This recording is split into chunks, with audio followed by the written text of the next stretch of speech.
എല്ലാ കൂട്ടുകാർക്കും പുതിയൊരു വീഡിയോയിലേക്ക് വീണ്ടും സ്വാഗതം. നമ്മുടെ കേരള ലൈഫ് സ്റ്റൈലിൽ നമ്മുടെ സാധാരണക്കാരുടെ കിച്ചണിൽ നമ്മൾ ഒരുപാട് പാത്രങ്ങളും കുക്ക് വെയറുകളും ഒക്കെ ഉപയോഗിക്കുന്നുണ്ട്. എന്നാൽ അതിൽ സ്റ്റീല്, അലൂമിനിയം, കാസ്റ്റ് അയൺ, അതുപോലെ തന്നെ നോൺ സ്റ്റിക്ക് ഒക്കെ ഉപയോഗിക്കുന്നുണ്ട്. എന്നാൽ സ്റ്റീലിൻ്റെ കുക്ക് വെയറുകൾ നമ്മൾ ഉപയോഗിക്കുമ്പോൾ കുറച്ചുകൂടി മെച്ചമെന്ന് പറഞ്ഞാൽ ക്ലീനിങ് എളുപ്പമാണ്, അതുപോലെ തന്നെ നോൺ ടോക്സിക് ആണെന്നാണ് പറയപ്പെടുന്നത്. പിന്നെ അതുപോലെ തന്നെ കുക്കിംഗ് ടൈം ലാഭിക്കാനായിട്ട് പറ്റും. അങ്ങനെ വരുമ്പോൾ നമ്മുടെയൊക്കെ സാധാരണ കിച്ചണിൽ ഏറ്റവും അത്യാവശ്യം വേണ്ട കുറച്ച് daily steel cook wear collections കണ്ടാലോ. അതിൽ ഫസ്റ്റ് എന്ന് പറയുന്നത് നമ്മുടെ ഈ ഒരു സോസ് പാനാണ്. നമുക്ക് രാവിലെ എഴുന്നേൽക്കുമ്പോൾ തന്നെ ഒരു ചായ കാപ്പിയൊക്കെ ആവശ്യമുള്ളൂ. അപ്പോൾ അതിന് ഏറ്റവും അത്യാവശ്യമായിട്ടുള്ളത് ഇതുപോലെയുള്ളൊരു സ്റ്റീലിൻ്റെ നമ്മുടെ സോസ് പാനാണ്. സോസ് പാനൊക്കെ അലൂമിനിയം ഒക്കെ പണ്ടുണ്ടായിരുന്നു. എന്നാലിപ്പോൾ ഒരുപാട് പേര് അലൂമിനിയത്തിൽ നിന്ന് മാറി സ്റ്റീലിലേക്ക് മാറിയിട്ടുണ്ട്. അലൂമിനിയത്തിൻ്റെ ദോഷങ്ങളൊക്കെ എല്ലാവർക്കും അറിയാവുന്നതായതുകൊണ്ട്. പിന്നെ ഇപ്പോൾ രണ്ടാമതായിട്ട് നമ്മുടെയൊക്കെ വീടുകളിൽ വേണ്ടതാണ് സ്റ്റീലിൻ്റെ കുക്കറുകൾ. ഇതിപ്പം 2.5 ലിറ്ററിൻ്റെ ഹോക്കിങ്സിൻ്റെ കുക്കറാണ്. നമുക്ക് ശകലം ചോറൊക്കെ വെക്കാനും കഞ്ഞിയായിട്ടൊക്കെ എടുക്കാനും പിന്നെ നമുക്ക് സാമ്പാർ വെക്കാനും ചിക്കൻ കറി വെക്കാനും എല്ലാത്തിനും കുറച്ച് കറിയൊക്കെ വെക്കാനൊക്കെ ഏറ്റവും നല്ലത് ഈ 2.5 ലിറ്ററിൻ്റെ ഒരു നോർമൽ കുക്കർ സ്റ്റീലിൻ്റെ എല്ലാ വീട്ടിലും ആവശ്യമുള്ളതാണ്. പിന്നെ നമ്മുടെ കയ്യിൽ 3.5 ലിറ്ററിൻ്റെ പ്രസ്റ്റീജിൻ്റെ ഒരു കുക്കറും കൂടിയുണ്ട് സ്റ്റീല്. ഇതും നമുക്ക് വളരെയധികം യൂസ്ഫുൾ ആയിട്ടുള്ളൊരു കുക്കറാണ്. ഇതിലും അത്യാവശ്യം കറിയൊക്കെ വെക്കാനും ചിക്കൻ കറി വെക്കാനും ചോറൊക്കെ ഇച്ചിരിയും കൂടെ കൂടുതലൊക്കെ വെക്കാനും ഒക്കെ വളരെയധികം നല്ലതാണ്. അലൂമിനിയത്തിൽ നിന്ന് നമുക്ക് മാറി സ്റ്റീലിലേക്ക് ആകുകയാണെങ്കിൽ ക്ലീനിങ്ങും എളുപ്പമാണ്, അതുപോലെ തന്നെ കുക്കിംഗ് ടൈം ഒക്കെ ലാഭിക്കാനായിട്ട് പറ്റും. വളരെയധികം നല്ലതാണ് ഈ ഒരു സ്റ്റീലിൻ്റെ കുക്കറുകൾ. അപ്പോൾ നമ്മുടെയൊക്കെ സാധാരണക്കാരുടെ കിച്ചണിൽ ഇതുപോലെ 2.5 ലിറ്ററിൻ്റെയും 3.5 ലിറ്ററിൻ്റെയും 2 അളവുകളിലുള്ള 2 സ്റ്റീൽ കുക്കറുകൾ ഏറ്റവും അത്യാവശ്യമാണ്. നല്ല ഹെൽപ്ഫുള്ളാണ്. ഇതിലേതെങ്കിലും ഒന്ന് നമ്മൾ ഡെയിലി ഒരു തവണയെങ്കിലും ഉപയോഗിക്കാതിരിക്കില്ല. അപ്പോൾ ഈ 5.5 ലിറ്ററിൻ്റെ 7.5 ലിറ്ററിൻ്റെ ഒക്കെ ആകുമ്പോഴത്തേക്കും നമുക്ക് എന്നൊന്നും അതിൻ്റെ ആവശ്യമില്ല. ഇതുപോലെ 2 എണ്ണം, ഈ 2.5 ലിറ്റർ 3.5 ലിറ്റർ, ഇത് വളരെയധികം നമുക്ക് ഡെയിലി യൂസ്ഫുള്ളാണ്. ഇനി നമ്മുടെ സാധാരണക്കാരുടെ കിച്ചണിൽ എന്നും ആവശ്യമുള്ളതാണ് സ്റ്റീലിൻ്റെ ഇതുപോലുള്ള തവികൾ. ഈ സ്റ്റീലിൻ്റെ തവികൾ ഉപയോഗിക്കുന്നതാണ് ഏറ്റവും നല്ലത്. ഈ ചെറിയ ചെറിയ കൈലുകളും സ്പൂണും ഒക്കെ ആയാലും സ്റ്റീലാണ് ഏറ്റവും നല്ലത്. ഇപ്പോൾ അലൂമിനിയത്തിൻ്റെ തവിയൊക്കെ ഉണ്ടെങ്കിൽ അതൊക്കെ നമ്മൾ കഴിയുന്നത് ഉപയോഗിക്കാതിരിക്കുക. അല്ലെങ്കിൽ പിന്നെ തടിയുടെ തവികളൊക്കെ ആണെങ്കിൽ ഒത്തിരി നല്ലതാണ്, വുഡിൻ്റെ. അപ്പോൾ സോസ് പാന്, 2 കുക്കറുകൾ, പിന്നെ സ്റ്റീലിൻ്റെയൊക്കെ തവികൾ, സ്പൂണ്, ഇങ്ങനെയുള്ള കാര്യങ്ങളൊക്കെ നമ്മുടെ കിച്ചണിൽ എന്നും ആവശ്യമാണ്. ഇനിയിപ്പം നമ്മൾ നാലാമതായിട്ട് നമ്മുടെ കിച്ചണിൽ ആവശ്യമായിട്ടുള്ളത് ഇതുപോലെ അരിയൊക്കെ അരച്ച് വെക്കാനായിട്ടുള്ളൊരു സ്റ്റീലിൻ്റെ അത്യാവശ്യം വലിയൊരു പാത്രം. ഇതിപ്പം ഇച്ചിരി പൊക്കമുള്ള പാത്രമാണ്. ഇതാകുമ്പോൾ അരി അരച്ചൊക്കെ വെച്ചാൽ ഫെർമെൻ്റ് ആയി കഴിഞ്ഞാലും പുറത്തേക്ക് പോകുകയൊന്നുമില്ല. സ്റ്റീലിൻ്റെ പാത്രത്തിൽ മാത്രമേ ഇങ്ങനെ അരിയൊക്കെ അരച്ച് വെക്കാവുള്ളൂ. ഒരിക്കലും അലൂമിനിയത്തിൻ്റെ കലത്തിലൊക്കെ ചിലരൊക്കെ വെക്കുന്ന കാണാം. അങ്ങനെ ഒരിക്കലും അലൂമിനിയത്തിൻ്റെ കലങ്ങളിലോ അങ്ങനെയുള്ളതൊന്നും ഫെർമെൻ്റ് ആകുന്ന ഐറ്റംസ് വെക്കാൻ പാടില്ല. നമ്മുടെയൊക്കെ വീടുകളിൽ ഡെയിലി എന്ന് പറയാൻ പറ്റില്ല, ആഴ്ചയിൽ ഒരു 2-3 തവണയെങ്കിലും ഉപയോഗിക്കുന്ന ഒരു കാര്യമാണ് ഇതുപോലെയുള്ള സ്റ്റീമറുകൾ.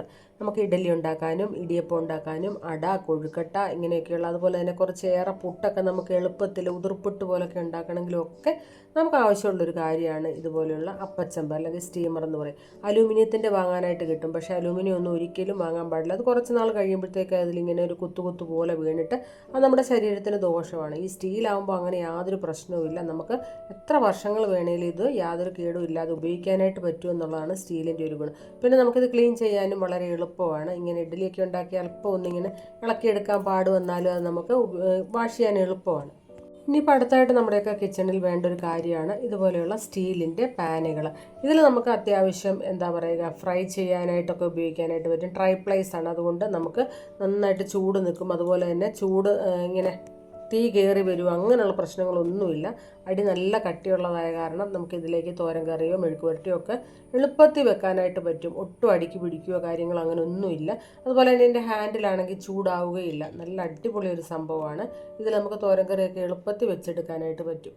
അതുകൊണ്ട് നമുക്ക് തോരനും മെഴുക്ക് പുരട്ടി അങ്ങനെയൊക്കെ ഉള്ളത് വെക്കാനായിട്ട് ഇതുപോലത്തെ 1-2 എണ്ണമെങ്കിലും നമ്മുടെ കയ്യിൽ അത്യാവശ്യം വേണ്ടതാണ്. ഇതുപോലെ സ്റ്റീലിൻ്റെ, ഇതിപ്പോൾ സ്റ്റീലിൻ്റെ ഈ ചീനച്ചട്ടി പോലെയല്ലേ, അങ്ങനത്തെ ആയാലും കുഴപ്പമില്ല. അപ്പോൾ നമ്മുടെ കയ്യിൽ ഇതുപോലെ കടായിയും ഉണ്ട്, സ്റ്റീലിൻ്റെ 2 എണ്ണം ഉണ്ട്. ഇതിപ്പോൾ ഞാൻ മിക്കവാറും ഡെയിലി ഉപയോഗിക്കുന്ന ഇത് ട്രൈപ്ലേസാണ്. ഇങ്ങനെയുള്ളതാകുമ്പോൾ നമുക്ക് ചൂട് കൂടിയിട്ട് ഇങ്ങനെ തീ കയറുമെന്നോ, ചിലപ്പോൾ ഇങ്ങനെ നമ്മൾ കട്ടിയില്ലാത്തൊക്കെ ആകുമ്പോഴത്തേക്ക് സ്റ്റൗവിലേക്കൊക്കെ വെക്കുമ്പോഴത്തേക്ക് പുകഞ്ഞിട്ട് ഭയങ്കരമായിട്ട് പുക കയറി വരില്ലേ, അങ്ങനെയുള്ള പ്രശ്നങ്ങളൊന്നുമില്ല. അപ്പോൾ സ്റ്റീലിൻ്റെ ആണെങ്കിലും നമ്മൾ വാങ്ങുമ്പോഴത്തേക്കും നല്ല വെയിറ്റ് ഉള്ളതും അതുപോലെ തന്നെ നല്ല ക്വാളിറ്റിയുള്ള കമ്പനിയുടെ പ്രൊഡക്റ്റ് വാങ്ങാനായിട്ട് ശ്രദ്ധിക്കുക. അങ്ങനെയാകുമ്പോൾ കൂടുതൽ കാലം നമുക്കിത് യൂസ് ചെയ്യാനായിട്ട് പറ്റും. അതുപോലെ തന്നെ ക്വാളിറ്റി കുറവാണെങ്കിൽ പെട്ടെന്ന് പുകഞ്ഞ് കയറി തീ കയറി അതുപോലെ തന്നെ പാത്രം കൂടെ കരിഞ്ഞു പിടിക്കുന്ന ഒരവസ്ഥ വരും. അങ്ങനത്തെ അല്ല, ഇതുപോലെ നല്ല വെയിറ്റുള്ള ക്വാളിറ്റിയുള്ള പ്രൊഡക്റ്റ് നമ്മൾ വാങ്ങുക. ഇതാണെങ്കിൽ ഹാൻഡിൽ എത്ര ചൂടായാലും നമുക്ക് കൈകൊണ്ട് തന്നെ എടുക്കാം, ഹാൻഡിലോട്ട് ചൂട് വരില്ല. അതുകൊണ്ട് നമ്മൾ സ്റ്റീലിൻ്റെ കടായി പാനൊക്കെ ഉപയോഗിച്ചാൽ ഒത്തിരി നല്ലതാണ്. ഇനിയിപ്പോൾ എന്താ ഇതുപോലത്തെ നെറ്റ് കവറുകൾ, ഇത് സ്റ്റീലാണ്, ഇത് ഒത്തിരി ഹെൽപ്ഫുള്ളാണ്. നമുക്ക് സ്റ്റൗ ടോപ്പിലൊക്കെ നമ്മൾ എന്തെങ്കിലുമൊക്കെ ഫ്രൈ ചെയ്യുമ്പോൾ ഓയിലൊക്കെ തെറിക്കാതിരിക്കാനൊക്കെ നല്ലതാണ്. പിന്നെ എന്തെങ്കിലും ചൂടാറണമെങ്കിൽ നമുക്കത് വെച്ച് മൂടിയാൽ പ്രാണിയൊന്നും വീഴാതെ പെട്ടെന്ന് ചൂടാറി കിട്ടും. എന്നിട്ട് നമുക്ക് ആ ഫുഡ് ഐറ്റം ഫ്രിഡ്ജിലൊക്കെ സ്റ്റോർ ചെയ്യാമല്ലോ. പിന്നെ ഇതുപോലത്തെ സ്റ്റീലിൻ്റെ മൂടിപ്പാത്രങ്ങൾ എത്ര ഉണ്ടെങ്കിലും നമ്മുടെ വീടുകളിൽ തികയില്ല. അതുകൊണ്ട് സ്റ്റീലിൻ്റെ നല്ല വെയിറ്റ് അത്യാവശ്യമുള്ളത് നോക്കി സ്റ്റീലിൻ്റെ ഇതുപോലത്തെ മൂടിപ്പാത്രങ്ങൾ എടുക്കുക. അലൂമിനിയം കഴിയുന്നതും നമ്മൾ ഉപയോഗിക്കാതിരിക്കുക. അപ്പോൾ സ്റ്റീലിൻ്റെ മൂടിപ്പാത്രങ്ങൾ ഇതുപോലെയുള്ള നെറ്റ് കവറുകളൊക്കെ നമ്മുടെ വീട്ടിൽ നമ്മുടെ സാധാരണക്കാരുടെ കിച്ചണിൽ അത്യാവശ്യമാണ്. ഇനിയിപ്പോൾ അടുത്തതെന്ന് പറഞ്ഞാൽ നമ്മുടെയൊക്കെ മക്കളുടെ ആണെങ്കിലും ആരുടെ ആയാലും ചോറൊക്കെ പുറത്തേക്ക് കൊണ്ടുപോകുന്നവരാണെങ്കിൽ ഒരിക്കലും സ്റ്റീലിൻ്റെ അല്ലാത്ത മറ്റൊരു പാത്രത്തിലും നമ്മൾ ഫുഡ് ഐറ്റംസ് കൊടുത്തുവിടാൻ പാടില്ല. പ്രത്യേകിച്ച് ചൂട് ചോറൊക്കെ ആകുമ്പോഴത്തേക്കും ചിലർ പ്ലാസ്റ്റിക്കിലൊക്കെ കൊടുത്തുവിടുന്ന കാണാം. ഒരിക്കലും അത് അങ്ങനെ ചെയ്യരുത്, വളരെയധികം നമ്മുടെ ഹെൽത്തിന് ദോഷമാണ്. അതുകൊണ്ട് തന്നെ നമ്മൾ സ്റ്റീലിൻ്റെ ടിഫിൻ ബോക്സുകൾ മാത്രം യൂസ് ചെയ്യുക. ഇപ്പോൾ ചാറുകറികളൊക്കെ ആണെങ്കിലും തണുത്തിട്ടാണെങ്കിൽ പോലും ചിലരൊക്കെ പ്ലാസ്റ്റിക്കിൻ്റെ ബോട്ടിലുകളിലൊക്കെ കൊടുത്തു വിടുന്ന കാണാം. ഒരിക്കലും അങ്ങനെ ചെയ്യരുത്. എന്തായാലും കുറേ സമയം നമ്മൾ ഈ ഫുഡ് ഐറ്റംസ് 3-4 മണിക്കൂറെങ്കിലും കുട്ടികളല്ല ആരായാലും കഴിഞ്ഞിട്ടാണ് നമ്മൾ ഈ കൊടുത്തു വിട്ടതിന് ശേഷം ഉപയോഗിക്കുന്നത്. അതുകൊണ്ട് ഒരിക്കലും നമ്മൾ സ്റ്റീലിൻ്റെ അല്ലാത്ത മറ്റൊന്നിലും നമ്മൾ ഇതുപോലുള്ള ചോറോ എന്തായാലും കൊടുത്തു വിടാൻ പാടില്ല. ഇപ്പോൾ ടിഫിൻ ബോക്സിൻ്റെ കാര്യം മാത്രമല്ല, വാട്ടർ ബോട്ടിലിൻ്റെ കാര്യത്തിൽ നമ്മൾ ഇതുപോലെ തന്നെ ശ്രദ്ധിക്കണം. ഒരിക്കലും പ്ലാസ്റ്റിക്കിൻ്റെ ഒന്നും വാട്ടർ ബോട്ടിലിൽ മക്കൾക്കല്ല ആർക്കായാലും വെള്ളമൊന്നും കൊടുത്തു വിടാൻ പാടില്ല. അല്പം ഇളം ചൂടുള്ള വെള്ളമാണെങ്കിൽ പോലും പ്ലാസ്റ്റിക്കിൻ്റെ ബോട്ടിലിൽ അത് നമുക്ക് ഹെൽത്തിന് ഒരുപാട് ഇഷ്യൂസ് ഉണ്ടാക്കും. അതുകൊണ്ട് സ്റ്റീലിൻ്റെ വാട്ടർ ബോട്ടിൽ തന്നെ ഉപയോഗിക്കുക. കുറച്ച് അല്പം വില കൂടുതലായാലും നല്ല ക്വാളിറ്റിയുള്ള പ്രൊഡക്റ്റ് തന്നെ നമ്മൾ വാങ്ങി ഉപയോഗിക്കാനായിട്ട് ശ്രദ്ധിക്കുക. അപ്പം നമുക്ക് യാതൊരു ദോഷവും ഇല്ല. സ്റ്റീലൊക്കെ ആകുമ്പോൾ നമുക്ക് ഒരുപാട് കാലം ഉപയോഗിക്കാനായിട്ടും പറ്റും. ഇപ്പോൾ നമ്മുടെ കിച്ചണിൽ മിക്കവാറും ദിവസങ്ങളിൽ വേണ്ട ഒരു കാര്യമാണ് ഇതുപോലെ ദോശ അപ്പം ഒക്കെ ഉണ്ടാക്കുമ്പോൾ മറിച്ചിടാനായിട്ട് ഇതുപോലെയുള്ള ചട്ടകം. അതും നമ്മൾ സ്റ്റീൽ തന്നെ ഉപയോഗിക്കുകയാണെങ്കിൽ ഏറ്റവും നല്ലത്. ഇല്ലെങ്കിൽ വുഡിൻ്റെ ഉപയോഗിച്ചാൽ അത്ര പ്രശ്നമില്ല. സ്റ്റീലാണ് എനിക്ക് ഇഷ്ടം. നമ്മളിപ്പം നോൺ സ്റ്റിക്കിലാണെങ്കിൽ പോലും, നോൺ സ്റ്റിക്ക് നമ്മളങ്ങനെ അധികം ഉപയോഗിക്കാറില്ല. ഇതുപോലത്തെ കാസ്റ്റ് അയണിൻ്റെ തവയാണ്. അപ്പോൾ അതിൽ സ്റ്റീൽ തന്നെയാണ് ഏറ്റവും നല്ലത്. വുഡിൻ്റെ കൊണ്ട് ഇതിൽ നിന്ന് അങ്ങനെ ഇളകി വരാനായിട്ട് ഇച്ചിരി ബുദ്ധിമുട്ടാണ്. അതുകൊണ്ട് സ്റ്റീലിൻ്റെ ചട്ടകം നമ്മുടെയൊക്കെ വീടുകളിൽ, നമ്മുടെ സാധാരണക്കാരുടെ കിച്ചണിൽ ഒരെണ്ണം ആവശ്യമാണ്. ഇനിയിപ്പോൾ സ്റ്റോറേജ് കണ്ടെയ്നറുകളുടെ കാര്യം പറയുകയാണെങ്കിൽ ഓരോ ഫുഡ് ഐറ്റംസും സ്റ്റോർ ചെയ്യാനായിട്ട് ഓരോരോ പാത്രങ്ങൾ യൂസ് ചെയ്യണമെന്നാണ് പറയുന്നത്. പ്രത്യേകിച്ച് വാളംപുളി, തൈര്, നെയ്യ് ഇങ്ങനെയുള്ള കാര്യങ്ങളൊന്നും ഒരിക്കലും പ്ലാസ്റ്റിക്കിൽ വെക്കാൻ പാടില്ല. അപ്പോൾ നമ്മൾ തൈര് ഇതുപോലെയുള്ള ഈ ഒരു പാത്രത്തിലാണ് കുറേ നാളുകളായിട്ട് നമ്മൾ ഇതിൽ തന്നെയാണ് വെക്കുന്നത്. നമ്മൾ വീട്ടിൽ തന്നെ ഒഴിച്ചിട്ട് റെഡിയാക്കുന്ന തൈരാണ്. അപ്പോൾ ഇതുപോലുള്ള തൈര് കാര്യങ്ങൾ ഇതൊക്കെ നമ്മൾ ഫ്രിഡ്ജിൽ സ്റ്റോർ ചെയ്യുമ്പോൾ എന്തായാലും ഇതുപോലത്തെ സ്റ്റീലിൻ്റെ ഒരു കണ്ടെയ്നർ ആണെങ്കിൽ ഏറ്റവും നല്ലത്. ഇങ്ങനെ പഴയ തൂക്കി പിടിക്കുന്ന പാത്രമായിരുന്നത്. അതുകൊണ്ട് തൈരൊക്കെ ഇങ്ങനെ പ്ലാസ്റ്റിക്കിൽ വെച്ചിട്ടുണ്ടെങ്കിൽ എത്രയും വേഗം അതൊക്കെ മാറ്റി നമ്മൾ സ്റ്റീലിലേക്ക് ആക്കാനായിട്ട് ശ്രദ്ധിക്കുക. അല്ലെങ്കിൽ ഗ്ലാസ് ബോട്ടിലായാലും കുഴപ്പമില്ല.